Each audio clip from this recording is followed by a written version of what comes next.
I'm going to be going to Santa Monica, California in a few weeks. If you have any places that you would like me to check out when I'm there, let me know in the comments below. I have a few things in mind, but you guys always come up with some great stuff. Welcome to episode 28 of my lunch break. I hope you're all having a great day. And if you're new, welcome.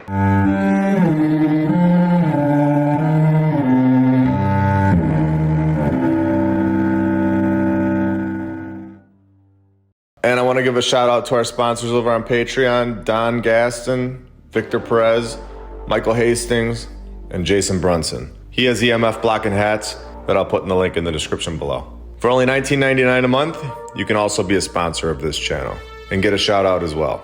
That link will be right below in the description. Thank you all for your support. Here we go. The Hollywood Masonic Temple, now known as the El Capitan Entertainment Center, and also formerly known as the Masonic Convention Hall, is a building on Hollywood Boulevard. But it's not just any building. It's a 34,000 square foot palace. It was a Masonic temple from 1921 until 1982. And then it was sold a few times until Disney bought it. They tell us that this was constructed by somebody. Obviously, this was built by just any random person, since this place is your normal everyday building. Oh, it's not? No, it's not. And it needed, of course, a master mason to construct it, by Lodge Master Charles E. Tolberman. He was also responsible for building the Hollywood Bowl, a Chinese theater, the Roosevelt Hotel, and the Max Factor building. So they say. Did Mr. Tolberman have the hidden knowledge to construct these buildings? Or was he a front guy to explain away 5 old world buildings that didn't belong to California? I believe the latter to be true. And I believe this because, which construction company did Mr. Tolberman own? How many men were used to construct this place? How long did it take? Where did the materials come from? Why are we not given any of this information? So let's try and find the answers of some of these questions. I was digging around and saw that they say the cornerstone was laid on May 14th, 1921. We were told earlier that the construction was completed in 1921. So here, if we look at this document, they were on a tight deadline to complete the project, supposedly. Now remember, this is not just any building. This isn't like putting together a small house. Construction began in 1921, remember. It was completed in 1922. So was it completed in 1921 or was it completed in 1922? Let's just stick with 1922 for the sake of it. This is a 34,000 square foot palace. So yeah, of course we can get a 34,000 square foot building put together in less than 12 months. Oh yeah, and don't forget, this is 1921, not 2021. It's insane to believe this narrative. We do not build column structures that are 34,000 square feet today. And we do not build them in less than 12 months. This narrative is ridiculous. There are clear giveaways here. I wonder what goes on in this place today. Oh, this is where Jimmy Kimmel has his show? That's very interesting. I've also heard that there are a few things engraved on the outer walls of this building that are very interesting. And I'm going to try to visit this place to get a picture of it in the next month or so. Going back to the construction of this thing, because I can't get over it. 1921 to 1922, 34,000 square feet. 1921, why are there no photos of this construction? Cameras were commonly used at this point. Why was the construction process not documented at all? This is honestly mind-blowing stuff. This building was not built in 1921 or 1922, in my opinion. This building was built by someone else. There are simple questions that should be easily answered. How can construction only take 12 months or less? It's not logical thinking to believe this nonsense. And I'm shocked they didn't allow farmers or a petting zoo to be located here. And they allowed the Masons and ABC to host their shows in here.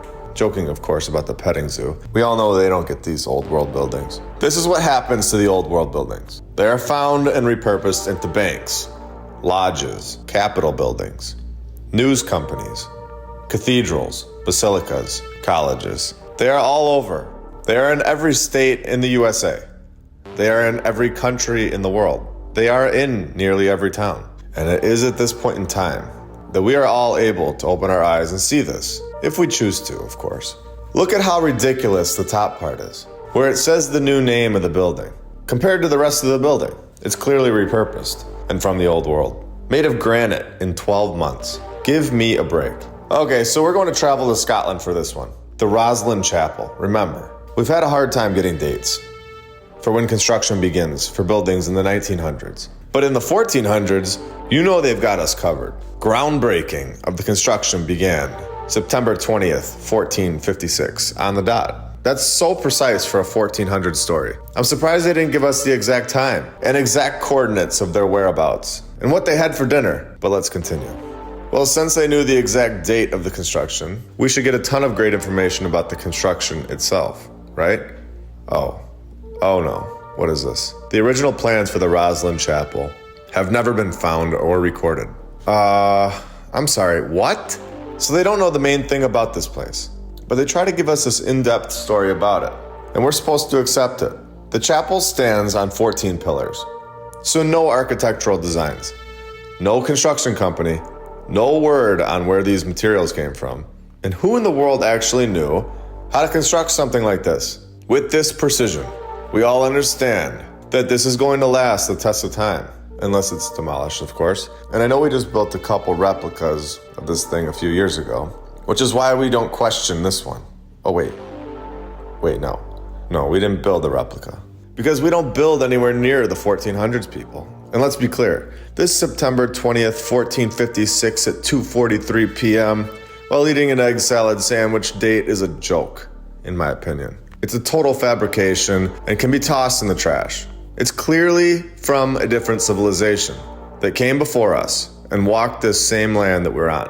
The only difference is that they had so much more technology than us. If they could build like this, what else were they capable of? Now let's talk more about the details of this story. They wouldn't give it all away, would they?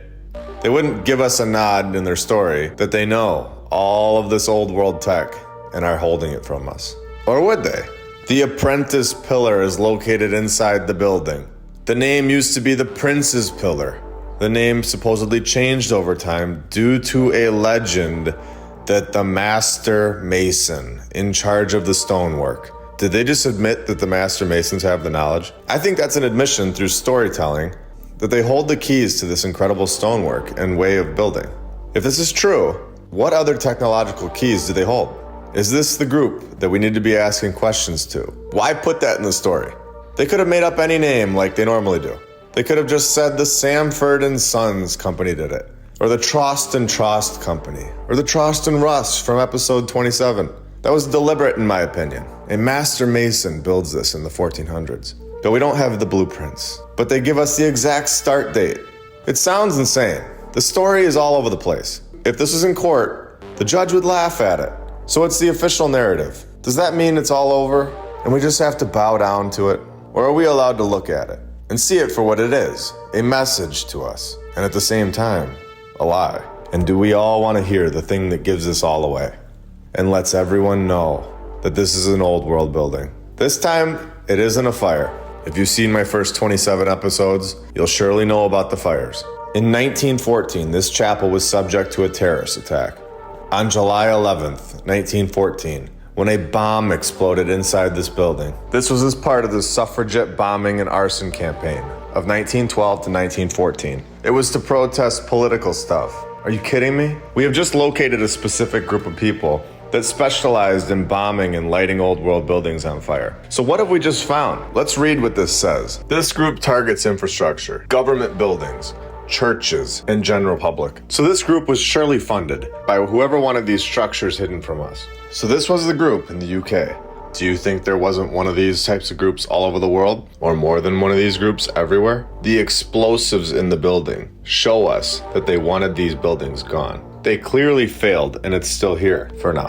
Between 1913 and 1914, 32 churches were attacked. What structures did we not get to see? How many? Hundreds? Thousands? How old are these buildings really? Is this chapel 2,000 years old and we don't know it? Is it older than that? I'm still digging into Flushing High School in New York, the oldest public school in the state.